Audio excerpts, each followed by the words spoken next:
2 Kings 9. The prophet Elisha summoned a man from the company of the prophets and said to him, "Tuck your cloak into your belt, take this flask of olive oil with you, and go to Ramoth-Gilead. When you get there, look for Jehu, son of Jehoshaphat, the son of Nimshi. Go to him, get him away from his companions, and take him into an inner room. Then take the flask and pour the oil on his head and declare, 'This is what the Lord says, I anoint you king over Israel.' Then open the door and run, don't delay." So the young prophet went to Ramoth-Gilead. When he arrived, he found the army officers sitting together. "I have a message for you, Commander," he said. "For which of us?" asked Jehu. "For you, Commander," he replied. Jehu got up and went into the house. Then the prophet poured the oil on Jehu's head and declared, "This is what the Lord, the God of Israel, says. I anoint you king over the Lord's people Israel. You are to destroy the house of Ahab your master, and I will avenge the blood of my servants, the prophets, and the blood of all the Lord's servants shed by Jezebel. The whole house of Ahab will perish. I will cut off from Ahab every last male in Israel, slave or free. I will make the house of Ahab like the house of Jeroboam, son of Nebat, and like the house of Baasha, son of Ahijah. As for Jezebel, dogs will devour her on the plot of ground at Jezreel, and no one will bury her." Then he opened the door and ran. When Jehu went out to his fellow officers, one of them asked him, "Is everything all right? Why did this maniac come to you?" "You know the man and the sort of things he says," Jehu replied. "That's not true," they said. "Tell us." Jehu said, "Here is what he told me. This is what the Lord says. I anoint you king over Israel." They quickly took their cloaks and spread them under him on the bare steps. Then they blew the trumpet and shouted, "Jehu is king." So Jehu, son of Jehoshaphat, the son of Nimshi, conspired against Joram. Now Joram and all Israel had been defending Ramoth-Gilead against Hazael, king of Aram, but King Joram had returned to Jezreel to recover from the wounds the Arameans had inflicted on him in the battle with Hazael, king of Aram. Jehu said, "If you desire to make me king, don't let anyone slip out of the city to go and tell the news in Jezreel." Then he got into his chariot and rode to Jezreel because Joram was resting there, and Ahaziah, king of Judah, had gone down to see him.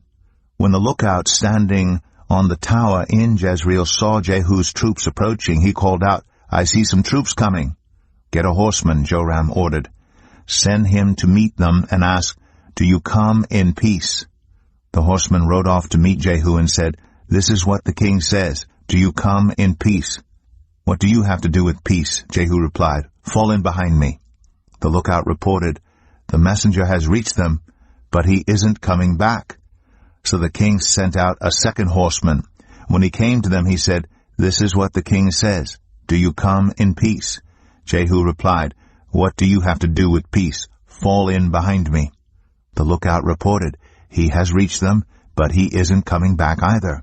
The driving is like that of Jehu, son of Nimshi. He drives like a maniac." "Hitch up my chariot," Joram ordered. And when it was hitched up, Joram, king of Israel, and Ahaziah, king of Judah, rode out, each in his own chariot, to meet Jehu. They met him at the plot of ground that had belonged to Naboth the Jezreelite. When Joram saw Jehu, he asked, "Have you come in peace, Jehu?" "How can there be peace," Jehu replied, "as long as all the idolatry and witchcraft of your mother Jezebel abound?" Joram turned about and fled, calling out to Ahaziah, "Treachery, Ahaziah!" Then Jehu drew his bow and shot Joram between the shoulders. The arrow pierced his heart, and he slumped down in his chariot. Jehu said to Bekar, his chariot officer, "Pick him up and throw him on the field that belonged to Naboth the Jezreelite. Remember how you and I were riding together in chariots behind Ahab his father when the Lord spoke this prophecy against him. Yesterday I saw the blood of Naboth and the blood of his sons, declares the Lord, and I will surely make you pay for it on this plot of ground, declares the Lord. Now then, pick him up and throw him on that plot in accordance with the word of the Lord." When Ahaziah king of Judah saw what had happened, he fled up the road to Beth-Hagan. Jehu chased him, shouting, "Kill him too!" They wounded him in his chariot on the way up to Gur, near Ibleam, but he escaped to Megiddo and died there. His servants took him by chariot to Jerusalem and buried him with his ancestors in his tomb in the city of David. In the 11th year of Joram, son of Ahab, Ahaziah had become king of Judah. Then Jehu went to Jezreel. When Jezebel heard about it, she put on eye makeup, arranged her hair, and looked out of a window. As Jehu entered the gate, she asked, "Have you come in peace, you Zimri, you murderer of your master?" He looked up at the window and called out, "Who is on my side? Who?" 2 or 3 eunuchs looked down at him. "Throw her down," Jehu said. So they threw her down, and some of her blood splattered the wall and the horses as they trampled her underfoot. Jehu went in and ate and drank. "Take care of that cursed woman," he said, "and bury her, for she was a king's daughter." But when they went out to bury her, they found nothing except her skull, her feet, and her hands. They went back and told Jehu, who said, "This is the word of the Lord that he spoke through his servant Elijah the Tishbite. On the plot of ground at Jezreel, dogs will devour Jezebel's flesh. Jezebel's body will be like dung on the ground in the plot at Jezreel, so that no one will be able to say, 'This is Jezebel.'" 2 Kings 10. Now there were in Samaria 70 sons of the house of Ahab. So Jehu wrote letters and sent them to Samaria, to the officials of Jezreel, to the elders and to the guardians of Ahab's children. He said, "You have your master's sons with you, and you have chariots and horses, a fortified city, and weapons. Now as soon as this letter reaches you, choose the best and most worthy of your master's sons, and set him on his father's throne. Then fight for your master's house." But they were terrified and said, "If 2 kings could not resist him, how can we?" So the palace administrator, the city governor, the elders, and the guardians sent this message to Jehu, "We are your servants, and we will do anything you say. We will not appoint anyone as king. You do whatever you think best." Then Jehu wrote them a second letter, saying, "If you are on my side and will obey me, take the heads of your master's sons and come to me in Jezreel by this time tomorrow." Now the royal princes, 70 of them, were with the leading men of the city who were rearing them. When the letter arrived, these men took the princes and slaughtered all 70 of them. They put their heads in baskets and sent them to Jehu in Jezreel. When the messenger arrived, he told Jehu, "They have brought the heads of the princes." Then Jehu ordered, "Put them in 2 piles at the entrance of the city gate until morning." The next morning Jehu went out. He stood before all the people and said, "You are innocent. It was I who conspired against my master and killed him. But who killed all these? Know then that not a word the Lord has spoken against the house of Ahab will fail. The Lord has done what he announced through his servant Elijah." So Jehu killed everyone in Jezreel who remained of the house of Ahab, as well as all his chief men, his close friends, and his priests, leaving him no survivor. Jehu then set out and went toward Samaria. At Beth-Eked of the shepherds he met some relatives of Ahaziah, king of Judah, and asked, "Who are you?" They said, "We are relatives of Ahaziah, and we have come down to greet the families of the king and of the queen mother." "Take them alive," he ordered. So they took them alive and slaughtered them by the well of Beth-Eked, 42 of them. He left no survivor. After he left there, he came upon Jehonadab, son of Rechab, who was on his way to meet him. Jehu greeted him and said, "Are you in accord with me, as I am with you?" "I am," Jehonadab answered. "If so," said Jehu, "give me your hand." So he did, and Jehu helped him up into the chariot. Jehu said, "Come with me, and see my zeal for the Lord." Then he had him ride along in his chariot. When Jehu came to Samaria, he killed all who were left there of Ahab's family. He destroyed them, according to the word of the Lord spoken to Elijah. Then Jehu brought all the people together and said to them, "Ahab served Baal a little. Jehu will serve him much. Now summon all the prophets of Baal, all his servants and all his priests, See that no one is missing, because I am going to hold a great sacrifice for Baal. Anyone who fails to come will no longer live." But Jehu was acting deceptively in order to destroy the servants of Baal. Jehu said, "Call an assembly in honor of Baal." So they proclaimed it. Then he sent word throughout Israel. And all the servants of Baal came, not one stayed away. They crowded into the temple of Baal until it was full from one end to the other. And Jehu said to the keeper of the wardrobe, "Bring robes for all the servants of Baal." So he brought out robes for them. Then Jehu and Jehonadab, son of Rechab, went into the temple of Baal. Jehu said to the servants of Baal, "Look around, and see that no one who serves the Lord is here with you, only servants of Baal." So they went in to make sacrifices and burnt offerings. Now Jehu had posted 80 men outside with this warning, "If one of you lets any of the men I am placing in your hands escape, it will be your life for his life." As soon as Jehu had finished making the burnt offering, he ordered the guards and officers, "Go in and kill them. Let no one escape." So they cut them down with the sword. The guards and officers threw the bodies out, and then entered the inner shrine of the temple of Baal. They brought the sacred stone out of the temple of Baal and burned it. They demolished the sacred stone of Baal and tore down the temple of Baal, and people have used it for a latrine to this day. So Jehu destroyed Baal worship in Israel. However, he did not turn away from the sins of Jeroboam son of Nebat, which he had caused Israel to commit, the worship of the golden calves at Bethel and Dan. The Lord said to Jehu, "Because you have done well in accomplishing what is right in my eyes, and have done to the house of Ahab all I had in mind to do, your descendants will sit on the throne of Israel to the 4th generation." Yet Jehu was not careful to keep the law of the Lord, the God of Israel, with all his heart. He did not turn away from the sins of Jeroboam, which he had caused Israel to commit. In those days the Lord began to reduce the size of Israel. Hazael overpowered the Israelites throughout their territory, east of the Jordan, in all the land of Gilead, the region of Gad, Reuben, and Manasseh, from Aroer by the Arnon Gorge through Gilead to Bashan. As for the other events of Jehu's reign, all he did, and all his achievements, are they not written in the book of the annals of the kings of Israel? Jehu rested with his ancestors and was buried in Samaria, and Jehoahaz his son succeeded him as king. The time that Jehu reigned over Israel in Samaria was 28 years. 2 Kings 11. When Athaliah, the mother of Ahaziah, saw that her son was dead, she proceeded to destroy the whole royal family.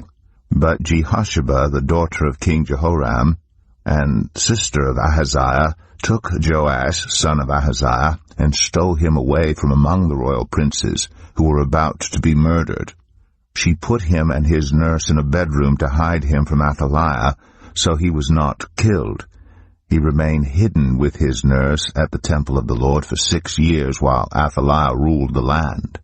In the 7th year, Jehoiada sent for the commanders of units of 100, the Kerites, and the guards, and had them brought to him at the temple of the Lord. He made a covenant with them, and put them under oath at the temple of the Lord. Then he showed them the king's son. He commanded them, saying, "This is what you are to do. You who are in the 3 companies that are going on duty on the Sabbath, a third of you guarding the royal palace, a third of you at the Sur gate, and a third at the gate behind the guard, who take turns guarding the temple. And you who are in the other 2 companies that normally go off Sabbath duty are all to guard the temple for the king. Station yourselves around the king, each of you with weapon in hand. Anyone who approaches your ranks is to be put to death. Stay close to the king wherever he goes." The commanders of units of 100 did just as Jehoiada the priest ordered. Each one took his men, those who were going on duty on the Sabbath and those who were going off duty, and came to Jehoiada the priest.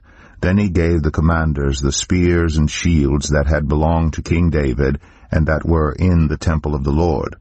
The guards, each with weapon in hand, stationed themselves around the king, near the altar and the temple, from the south side to the north side of the temple. Jehoiada brought out the king's son and put the crown on him. He presented him with a copy of the covenant and proclaimed him king. They anointed him, and the people clapped their hands and shouted, "Long live the king!" When Athaliah heard the noise made by the guards and the people, she went to the people at the temple of the Lord. She looked, and there was the king standing by the pillar as the custom was. The officers and the trumpeters were beside the king, and all the people of the land were rejoicing and blowing trumpets. Then Athaliah tore her robes and called out, "Treason! Treason!" Jehoiada the priest ordered the commanders of units of 100, who were in charge of the troops, "Bring her out between the ranks and put to the sword anyone who follows her." For the priest had said, "She must not be put to death in the temple of the Lord." So they seized her as she reached the place where the horses enter the palace grounds, and there she was put to death. Jehoiada then made a covenant between the Lord and the king and people, that they would be the Lord's people. He also made a covenant between the king and the people. All the people of the land went to the temple of Baal and tore it down. They smashed the altars and idols to pieces and killed Mattan, the priest of Baal, in front of the altars. Then Jehoiada the priest posted guards at the temple of the Lord.